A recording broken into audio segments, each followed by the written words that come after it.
5 seconds. Start. மாண்புமிகு அவைத்தலைவர் அவர்களே, மின்சார வாரியத்தின் நிதிநிலை அறிக்கை மீது நடைபெறும் விவாதத்தில் கலந்து கொண்டு என்னுடைய கருத்துக்களை கூறுவதில் மகிழ்ச்சி அடைகிறேன். விவசாயிகள் எப்படியாவது மின்சார இணைப்பு கிடைத்துவிட வேண்டுமென்ற அவசர தேவையில் அதிகாரிகள் கையெழுத்து போடச் சொல்லும் இடங்களிலே எல்லாம் போட்டு விடுகிறார்கள். தங்களுடைய தேவையை கருதி வெவ்வேறு சக்தியுள்ள மின்சார மோட்டார்களை பொருத்துகிறார்கள்.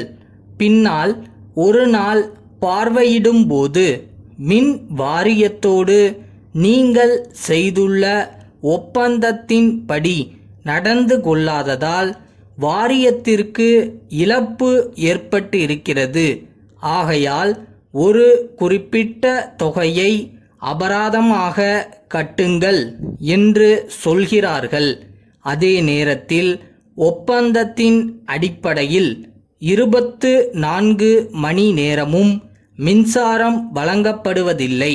ஒப்பந்தத்தை மீறிவிட்டார்கள் என்று சொன்னால் மின்சார வாரியமும் அபராதம் கட்ட வேண்டும் அல்லவா? ஆனால் அவர்கள் கட்டுவதில்லை. காரணம், அவர்களிடம் அதிகாரம் இருக்கிறது. அதை வைத்து ஏழை எளிய மக்களை மிரட்டுகிறார்கள். அதைப்போன்று 20 அம்ச திட்டத்தின் அடிப்படையிலே தொழில்துறையை வளர்க்க வேண்டும், வேலைவாய்ப்பு துறையை அபிவிருத்தி செய்ய வேண்டும் என்று வங்கிகள் மூலமாக சுய வேலைவாய்ப்பு திட்டத்திற்கு உதவி செய்கிறார்கள். தங்கள் வாழ்க்கைக்கு பிறர் கையை எதிர்பார்க்காமல் தாங்களே முயன்று அரசிடமோ வங்கியிடமோ உதவி பெற்று தங்களுடைய வீட்டில் தட்டச்சு செய்தல், துணி தைத்தல் போன்ற ஏதாவது ஒரு சிறு தொழிலை செய்து வாழ்க்கை நடத்துபவர்கள் இருக்கிறார்கள். அப்படிப்பட்டவர்களுக்கு வர்த்தக ரீதியிலான மின்சார கட்டணம் விதிக்கப்படுகிறது. அது கூடாது என்று கேட்டுக்கொள்கிறேன். இன்றைக்கு தமிழகத்தில் இருக்கக்கூடிய அத்தனை உள்ளாட்சி அமைப்புகளும் நிதி பற்றாக்குறையினால் தடுமாறி கொண்டிருக்கின்றன.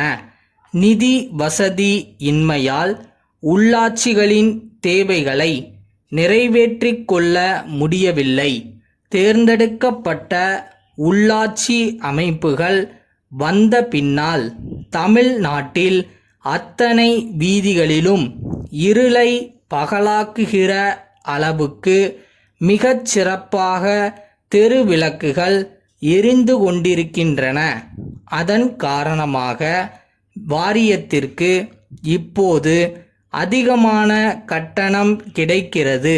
இதை ஒரு சமுதாய சேவை என்ற அடிப்படையில் கருதி வீட்டு உபயோக அளவிற்கு தெரு விளக்கு கட்டணத்தை குறைத்தால் அவர்களுக்கு ஓரளவு உதவி செய்வதாக இருக்கும்.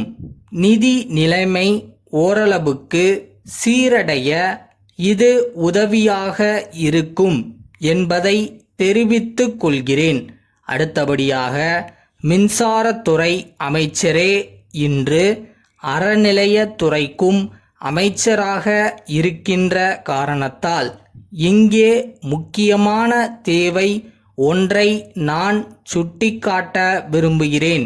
தற்போது தமிழ்நாட்டில் பல கோவில்களில் போதிய நிதி வசதி இல்லாமல் இருக்கின்றன.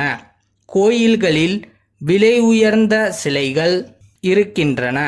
அங்கே செல்லுகின்ற மக்களில் பலர் விலை உயர்ந்த நகைகளை அணிந்து செல்கிறார்கள்.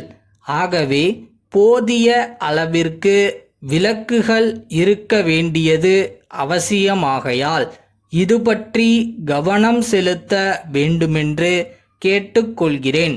சென்னை திருவள்ளுவர் நகர் சமூக நல தலைவர் திரு சி.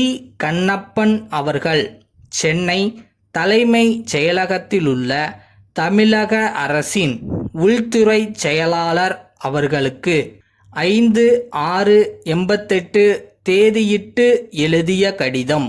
ஐயா, சென்னை மாநகரம் இந்தியாவிலேயே 4வது பெரிய நகரமாகும்.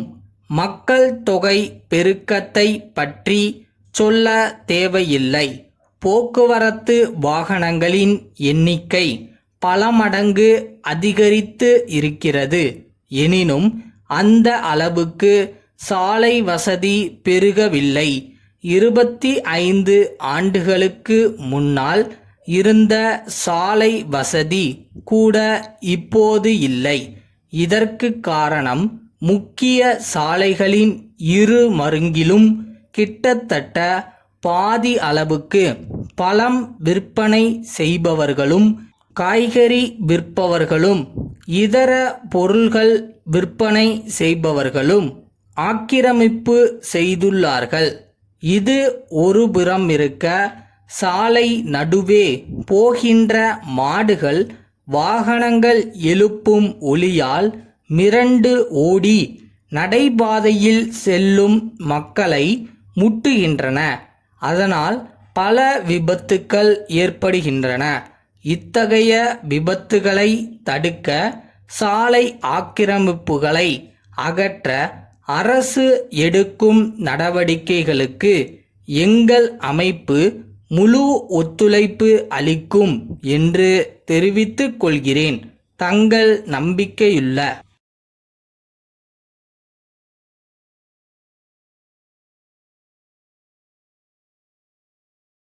பக்கத்தில் ஓடுறவங்கள பார்த்து என்றைக்கும் பயப்படாதீங்க. உங்களோட இலக்கு, ஃபோக்கஸ் எதுவோ அதில் மட்டும் உங்கள் கான்சென்ட்ரேஷனை வைங்க.